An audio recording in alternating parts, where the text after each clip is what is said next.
The button sewing foot saves time because it quickly and securely stitches buttons onto projects. The button sewing foot is short, with a square-shaped opening. A portion of the front of the foot has a textured surface for gripping the button securely while you sew. The foot sits on top of the button with the opening positioned around the holes.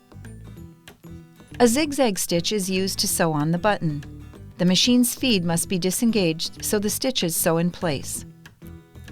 If the machine has a drop feed lever, lower the feed dogs. If the machine does not have a drop feed lever, then place a feed dog cover plate over the feed dogs or simply set the stitch length to 0. Snap the foot onto the machine. Place the button into position on the project. Lower the presser foot over the button so that the holes appear within the open area in front of the foot. Set the machine for a zigzag stitch. Turn the hand wheel toward you slowly, making sure that the swing of the needle clears the holes of the button. If it doesn't clear the holes, adjust the stitch width and continue testing until the correct stitch width is determined.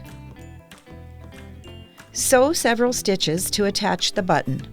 To tie off the stitches so they don't unravel, set the machine for straight stitch in left needle position and sew 2 to 3 stitches to secure. Some computerized machines have a built-in button sewing stitch. If your machine has this feature, then you can select this instead of the zigzag stitch to sew on buttons. Just check the width of the stitch to make sure it clears the holes of the button. If your machine has a built-in tie-off feature, use this to secure the threads when finished.